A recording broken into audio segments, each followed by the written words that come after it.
Assalamualaikum warahmatullahi wabarakatuh. Alhamdulillahi rabbil alamin wa bihi nasta'inu ala umuri dunya waddin wassalatu wassalamu ala asyrafil anbiya'i wal mursalin sayyidina maulana Muhammadin wa ala alihi wa sahbihi wa sallim ajma'in, amma ba'd.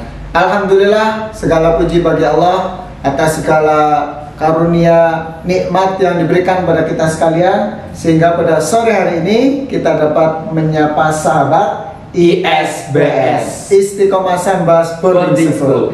Selama bulan Ramadan ini di tahun 1444 Hijriah, kita ada program acara apa, Ustaz? Mimbar Ramadan, menuntut ilmu untuk meraih berkah Ramadan, yang akan tayang setiap hari Senin, Rabu, dan Jumat pukul 17 waktu Indonesia Barat. Nah, pada sesi kali ini kita akan mengundang narasumber dan bintang tamu yang sangat luar biasa. Siapa beliau ya, Ustaz? Kepala SMP Istiqomah Sambas Boarding School. Dan narasumber bintang tamu yang lain yaitu Ustadzah Nurhati Puji Utami, Kepala Bidang Keagamaan dari SMP Istiqomah Sambas Boarding School. Langsung saja tanpa menunggu lama-lama kita panggil mereka. Yang pertama, Ustadz Muhammad Nur Rahman. Tafadhol ya, Ustaz. Selanjutnya bintang tamu kita ada Ustadzah Nurhati Puji Utami. Silakan Ustadzah. Waalaikumsalam. Ya, Ustaz. Alhamdulillah kita dapat berjumpa di sini, Ustaz ya. Alhamdulillah. Kita akan sharing-sharing ilmu, Ustaz, berkaitan apa topik kita hari ini, Ustaz? Hadis-hadis seputar Ramadan. Nah, hadis-hadis sekitar Ramadan atau hadis-hadis berkaitan dengan puasa. Nah, di sini sudah ada Ustadz Muhammad Nur Rahman, Kepala SMP Istiqomah Sambas Boarding School, dan Ustadzah Nurhati Puji Utami, Kepala Bidang Keagamaan dari SMP Istiqomah Sambas Boarding School. Selamat sore Ustadz Nur dan Ustadzah Nurhati Puji. Selamat sore. Bagaimana nih Ramadan hari ini? Masih kuat berpuasa? Apa malah bolong? Tentu tidak ya, Ustaz ya. Hari ini hari di awal-awal ya, di awal-awal bulan Ramadan ini tentu kita masih semangat dong ya. Dan insya Allah sampai akhir juga kita tetap semangat ya. Amin. Ustaz Nur dan Ustadzah Puji, langsung saja kita berbincang-bincang berkaitan dengan topik-topik hadis seputar Ramadan atau seputar puasa. Ustaz Nur, viral sekali ini pemirsa. Kalau bulan Ramadan tiba, ada hadis yang berbunyi berkaitan dengan barang siapa berbahagia dengan datangnya bulan Ramadan, maka haram jasadnya masuk neraka. Nah, ekspresi bahagia seperti apa nih, Ustaz? Yang di hadis dikatakan haram jasadnya masuk neraka seperti ini, Ustaz? Alhamdulillah, salatu wassalamu ala rasulillah Muhammadillah wa ala alihi wa ashabihi wa tabi'ahu man wala ma ba'd. Alhamdulillah, selesai Ustaz Nahrul, Ustadzah Nurhati Puji Utami, terkait dengan hal yang berkenaan dengan hadis yang menyebutkan bahwasanya orang yang senang bergembira dengan datangnya bulan Ramadan, maka jasadnya akan diharamkan dari api neraka. Kalau dalam bahasa Arabnya itu man shoma Ramadan, man fariha bidukhuli Ramadan, haramallahu jasadahu 'ala an-niran. Orang yang bergembira dengan datangnya bulan Ramadan, maka Allah haramkan jasadnya dari api neraka. Hadis ini tercantum dalam kitab Dzurratun Nasir, yang status hadisnya masih diperselisihkan. Maka ada ayat yang sebenarnya juga memiliki status yang sama seperti apa yang kemudian menjadi bagian daripada ekspresi kegembiraan. Ayat ini oleh Allah Subhanahu wa taala dijelaskan dalam surah Yunus, a'udzu billahi minasyaitonir rajim, qul bi fadlillahi wa bi rahmatihi fabidzalika falyafrahu. Katakan wahai Muhammad, dengan fadlullah. Para ulama tafsir mengatakan fadlullah huwal Quran. Kemudian wa bi rahmatihi, dan dengan rahmat Allah Subhanahu wa taala. Apa makna rahmat dari Allah Subhanahu wa taala?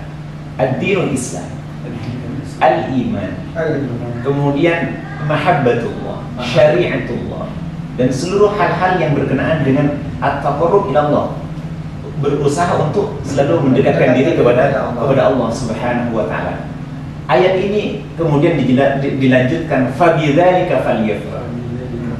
Oleh karena hal tersebut turunnya Al-Quran, kemudian karunia dari Allah Subhanahu wa Ta'ala dengan rahmatnya, yakni agama Islam, iman, mahabbatullah, maka kita dianjurkan untuk berbahagia, bersenang, senang dengan segala hal yang telah Allah Subhanahu wa Ta'ala berikan kepada kita. Puasa bagian daripada syariatullah, perintah dari Allah Subhanahu wa Ta'ala. Tujuannya adalah at-taqarrub ila Allah Subhanahu wa Ta'ala. Kemudian bagaimana ekspresi kita? Orang kalau kemudian mengekspresikan rasa senang, maka ada sikap yang nanti dipersiapkan untuk bisa melaksanakan apa-apa yang ada di dalam bulan Ramadan. Apa saja yang ada di dalam bulan Ramadan? Pertama, mengharapkan dirinya untuk istiqomah dalam ibadah. Baik sholat tarawihnya, baik sholat witirnya, baik qiraatul Qur'annya, baik sedekahnya, baik kemudian melakukan aktivitas untuk menambah keimanannya. Itu yang bentuk bagian daripada wujud ekspresi kegembiraan yang akan dilaksanakan nanti di bulan Ramadan. Bukan kemudian senang karena banyak makanan. Mungkin senang nanti kalau jualan banyak yang akhirnya keuntungannya semakin meningkat seperti itu. Bukan seperti itu. Artinya senang karena akan meningkatkan kualitas ibadahnya, semakin meningkatkan taqarrubnya kepada Allah Subhanahu wa Ta'ala. Ini saya mau tanya sama Saudara Puji. Saudara Puji, biasanya kalau di lingkungannya Saudara, apa sih yang dilakukan ketika menyambut datangnya bulan Ramadan? Ya, biasanya kalau masyarakat di sekitar ketika menyambut bulan Ramadan itu banyak hal yang dilakukan. Biasanya ibu-ibu ini mereka itu bersukaria untuk membersih rumah, membersihkan rumah, berberes rumah gitu ya. Kemudian sampai dengan rumah yang tadinya mungkin catnya masih udah lama kemudian jadi baru lagi. Ya, kemudian ada juga yang mulai berbelanja. Ibu-ibu kan biasanya gitu ya, berbelanja untuk menyambut datangnya buka puasa, kemudian untuk sahur. Kemudian ada lagi yang suka browsing di internet, mulai membuka resep makanan. Ada lagi yang sudah mulai open order nih, yang punya jiwa bisnis, open order bisnis kue-kue kering. Sampai di masyarakat itu banyak juga yang ketika menyambut bulan Ramadan mereka datang untuk ziarah kubur. Ya mungkin ini terkait dengan puasa, Ustaz Nur. Ketika bulan puasa kan ada juga hadis yang menerangkan tentang bahwasanya as-saumuli wa ana ajzibi. Itu maksudnya dari as-saumuli wa ana ajzibi. Seperti apa, Ustaz? Alhamdulillah, terkait dengan hadis yang menjelaskan as-saumu li wa ana ajzibi. Apa dibalik hadis tersebut? Hadis tersebut menjelaskan tentang bahwasanya puasa ini memiliki nilai keistimewaan di sisi Allah Subhanahu wa Ta'ala. Makanya awal daripada hadis ini menjelaskan kullu amali ibni Adam yudha'aful hasanatu bi'ashri amsalih. Seluruh amal perbuatan manusia itu dilipat gandakan dari satu amal menjadi 10 kebaikan.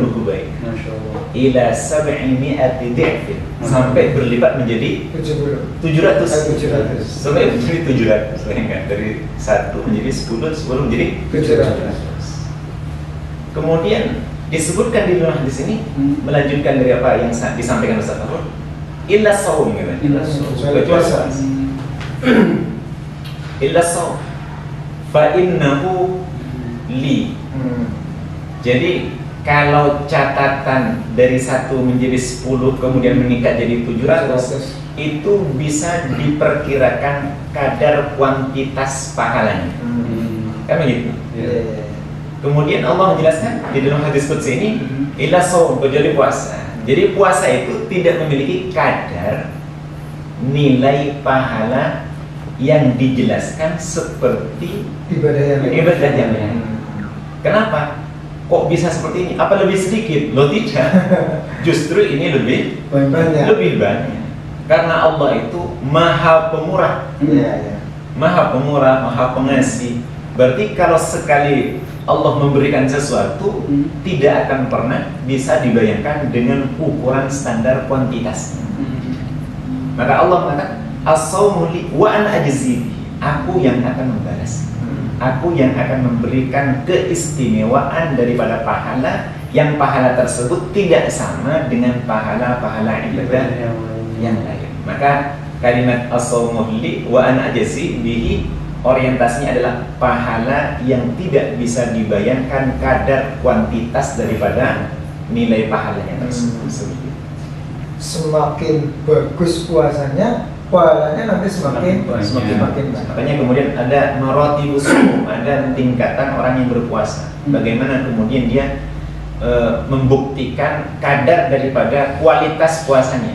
Makanya Imam Ghazali menjelaskan ada maratibus shaum, ada puasanya orang awam, ada puasanya orang khawasul khawas, gitu, orang istimewa, orang yang luar biasa, seperti itu beda. Maka orang puasa sama, tapi kadar kualitas puasanya berbeda-beda. Dan Allah nanti membalasnya sesuai dengan perbedaan kualitas puasanya. Dan kita tidak tahu berapa kadar kuantitas daripada pahalanya tersebut. Masya Allah. Ustazah Nurhati di sini, kalau buka puasa biasanya suka buka pakai apa, Ustazah? Sukanya yang manis-manis. Ya, seperti ya kurma. Ya. Terus yang lain? Itu kurma itu makanan favorit. Makanan favorit. Kemudian ada teh manis. Teh manis. Intinya kolak.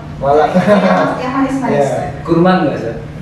Ya, kurma tadi tadi kurma tambah ya, ya, kurma. Nah, ini starter berkaitan dengan menu yang sesuai dengan atau disebutkan mungkin di dalam hadis bahwa baiknya orang berbuka puasa itu dengan apa, Ustaz? Dengan apa, Ustaz? Terkait dengan buka puasa atau istilah kita itu takjil ya. Takjil itu sebenarnya menyegerakan diri untuk berbuka seperti itu. Tidak ada teladan terbaik dalam hidup kita kecuali meneladani Rasulullah SAW. Maka apa yang kemudian dilakukan oleh Rasulullah SAW dalam hal berbuka puasa, maka teladan itulah yang menjadi bagian daripada hal yang harus kita ikuti untuk mendapatkan nilai lebih daripada apa yang ada pada diri kita. Seperti itu. Kemudian Rasulullah bukannya apa? Karena Rasulullah tidak di Indonesia. Rasulullah kan ada di tanah Arab. Yang konsumsi tanah Arab itu kita ketahui. Beliau secara kebiasaan itu dalam hadis dijelaskan bahwasanya beliau mengawali buka puasa itu dengan tamar. Jadi yuftir qabla an yusalliya. Berbuka yuftir qabla an yusalliya ala rutabat. Rutabat itu apa ya? Kurma yang matang, masih belum yang masih belum begitu masak. Oh gitu, berarti kurma muda. Setengah matang gitu. Setengah matang ya, rutabat. Kemudian kalau tidak mendapatkan rutabat, fa'ala tamarat katanya. Jadi itu yang sudah masak kalau tamarat. Fa'ala tamarat. Baru kemudian Rasulullah SAW kalau tidak mendapatkan itu semua, hasawat. Ya, min ma'in. Jadi menenggak ya, meminum beberapa teguk air untuk kemudian menyegerakan dalam berbuka. Jadi kalau orang berbuka puasa, menurut standar kebiasaan Rasulullah adalah dengan kurma, rutobat, ya, tamar, kemudian air. Terus pertanyaannya, apakah kemudian kita mengkonsumsi selain seperti itu, seperti kolak pisang? Seperti kolak pisang ya? Kolak pisang wajib. Begini, kalau dalam fikih di beberapa keterangan fikih, orang kalau setelah puasa kemudian takjil, maka sebaiknya dia makan yang manis, bukan yang ada pemanisnya. Gitu. Manis tapi tidak berbahan pemanis. Jadi tidak diberi natural. Kalau kemudian minum air, dalam keterangan fikih itu dijelaskan air yang tidak tersentuh oleh api.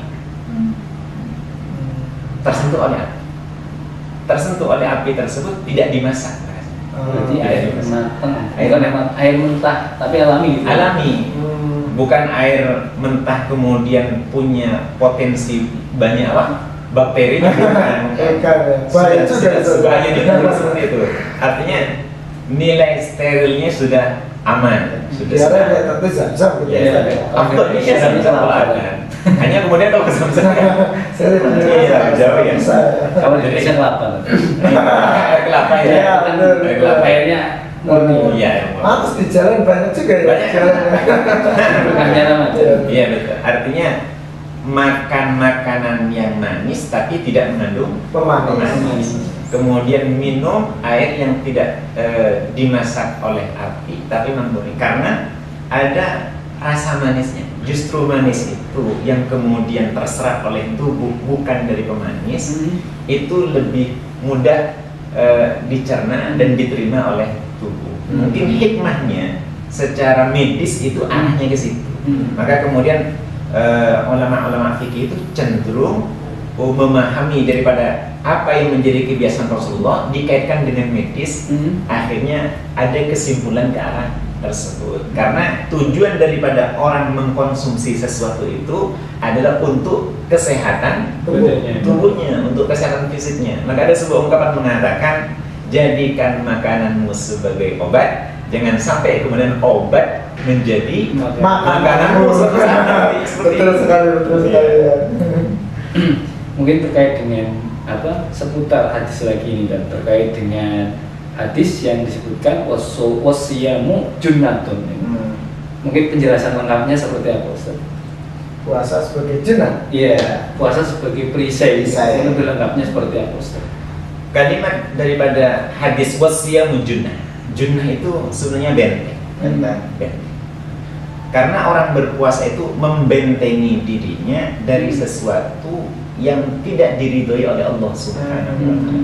Membentengi sesuatu dari hal-hal yang mengundang murka Allah Subhanahu wa Ta'ala, dari perkara-perkara maksiatnya dan lain sebagainya, terhadap hal-hal yang kemudian mengundang yang tidak diridhoi oleh Allah Subhanahu wa Ta'ala. Orang berpuasa, maka dia sebenarnya meletakkan benteng di dalam dirinya. Maka kadang ada orang yang kemudian ketika berpuasa ngomongi orang. Ada orang yang ngomongin orang seperti itu. Perisainya tipis gitu. Iya. Ada orang yang ngomongin orang. Tapi kemudian ada kalimat begini, jangan ngomongin orang. Kenapa? Lagi puasa. Saat itu dia sadar dan kemudian memfungsikan benteng tersebut. Karena dia sadar ketika berpuasa ada nilai daripada kualitas puasanya yang menjadi berkurang. Maka dia ketika ingin melakukan sesuatu selalu ingat puasanya. Seperti itu. Maka kemudian puasa tersebut menjadi benteng. Nah, ini bagian daripada mafhum pemahaman daripada wasiyamu junnah sebagai benteng untuk tidak bermaksiat kepada Allah Subhanahu wa Ta'ala. Seperti itu. Untuk kedudukan hadisnya sendiri ini sahih. Kalau hadis ini kalau tidak dulu ya, ini riwayat Imam Bukhari. Jadi sahih ya, hadisnya sahih. Jadi bahwasanya memang benar puasa itu bagian daripada benteng manusia untuk tidak kemudian mudah melakukan kemaksiatan kepada Allah Subhanahu wa Ta'ala. Maka hadis ini ada lanjutannya. Wa idza kana yaumu shaumi ahadikum, maka ketika seseorang ada di hari di mana dia berpuasa, fala yarfus katanya. Maka jangan yarfus. Yarfus itu dalam kamus dijelaskan maknanya arrafas bimakna jima, berhubungan suami istri, bukan berzina, bukan. Makanya di Al-Qur'an wahidda lakum lailatas siyami arrafasu ila nisaikum. Arrafas mana jima. Ada juga yang kemudian memaknai kalimat yarfus ini maknanya adalah mengucapkan kata-kata yang mengarah pada hal tersebut. Perkataan kotor yang mengarah pada zina, seperti itu. Sekarang kan banyak, mohon maaf, podcast itu ya. Podcast yang kemudian membicarakan sesuatu yang sebenarnya tabu dibicarakan. Tapi kemudian muncul kalimat-kalimat tersebut sampai kemudian mindset orang berpikir, oh ini arahnya ke ini arahnya ke sini. Bahasa kita tuh nyerempet. Itu kalimat rofas itu sebenarnya. Seperti itu. Kemudian lanjutan hadis ini, wala yaskhab katanya. Yaskhab itu jangan sekali-kali kemudian mengatakan kalimat-kalimat yang mengundang seseorang itu untuk bertikai, untuk bermusuhan. Adu domba. Entah ngadu domba, entah memfitnah orang, entah kemudian mengucapkan kata-kata kotor dan lain sebagainya, yang kemudian muncul hal yang mengakibatkan seseorang itu bermusuh. Zaman sekarang hoax ya. Zaman sekarang hoax ya. Nyirim berita. Hoax ya. Jadi kalimat itu tidak muncul. Kalau kita bahasa mungkin ya tidak boleh. Tapi sekarang tidak hanya bahasa lisan, bahasa tulisan pun juga mewakili bahasa lisan. Kalimat fala yurfus wala yaskhab seperti itu mungkin lisannya tidak berbicara, tapi jarinya padahal jari perwakilan daripada lisan. Seperti itu. Ini yang perlu untuk kita pahami bersama. Seperti itu. Sekarang mungkin kira-kira Ustaz uji terkait dengan kebiasaan di masyarakat ini kan kadang kalau keluar malam ini ya katanya kan setan-setan belenggu. Kalau keluar malam jam 2, apakah ini maksud dari setan-setan ketika bulan puasa dibelenggu ini setan-setan yang biasa dipahami oleh masyarakat kan mungkin penampakan seperti itu. Akhirnya orang-orang itu kadang takut gitu. Itu tanggapannya seperti apa? Berani nggak kira-kira ini ya? Iya, kalau keluar malam ini. Ya, dari mungkin nyari sahur gitu. Padahal saya tanya jadi belenggu. Ya, kalau keluar jam 2 malam sendirian takut. Ini gimana ya Ustaz ya? Hadis ini maksudnya seperti apa nih Ustaz? Ada setan-setan di belenggu. Talinya pakai apa ini? Benar ya. Jadi ada sebuah hadis yang menjelaskan sufi dari syayatin. Setan itu dibelenggu. Jadi orang yang penakut harusnya berani gitu. Menurut pemahaman zahirnya hadis. Namun yang perlu kita ketahui bahwasanya Allah menjelaskan wa ma khalaqtul jinna wal insa illa liya'budun. Ada dua makhluk Allah yang mukallaf, yang memiliki beban hukum ibadah untuk menjalankan syariat. Yang pertama adalah jin karena lebih dahulu diciptakan. Yang kedua adalah manusia. Sebenarnya setan ini bukan makhluk.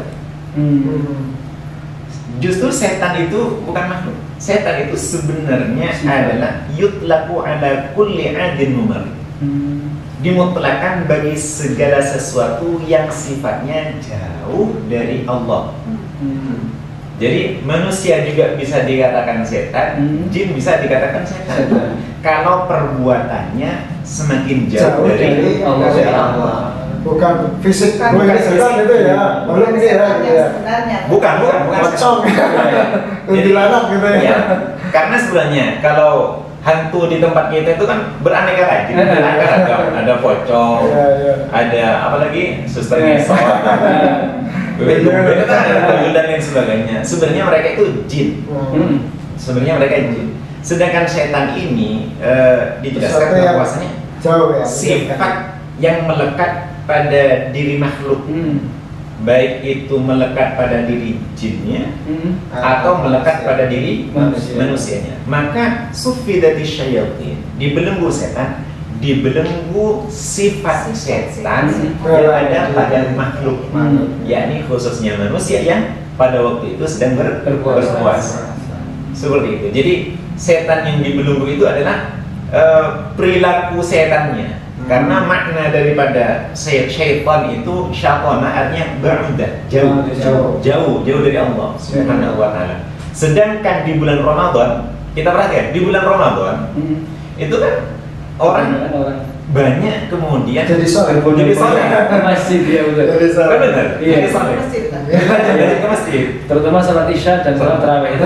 Bahkan orang mau salat Isya kemudian tarawih mereka itu ngajak keluarganya, bukan ngajak sholat isya. Ngajaknya, ayo sholat tarawih. Padahal sholat tarawih hukumnya sunnah. Tidak mengatakan, ayo sholat isya. Tapi mereka, ayo sholat tarawih. Kalimat mengajak untuk hal yang sunnah tersebut menunjukkan bahwasanya mereka sedang dalam kondisi on fire, kalau bahasa kita itu on fire ya. Artinya semangatnya menjalankan ibadah puasa dengan melaksanakan aktivitas ibadah tujuannya untuk bertakarub kepada Allah. Maka sifat setan itu banyak yang jauh daripada manusia. Bahkan di televisi itu yang biasanya membuka aurat jadi menutup khusus di bulan Ramadan. Selesai Ramadan, beda lagi. Nah ini saat kaitannya dengan puasa juga. Kalau orang puasa itu marah-marah, kan pahalanya berkurang atau rusak atau bahkan hilang. Baiknya batal saja atau puasanya dilanjutkan. Sia-sia ini ya. Awalnya cuma dapat haus dan lapar gitu kan. Gimana Ustaz? Bagaimana kemudian dengan status keabsahan orang puasa ketika marah? Contoh, istri marah pada suami karena nggak dibantu. Terus kemudian marahnya apa bisa mengarah pada batalnya puasa? Marah itu tidak ada kaitannya dengan batalnya puasa. Hanya marah tersebut mengakibatkan seseorang tidak bisa mengontrol kondisi daripada sisi emosionalnya.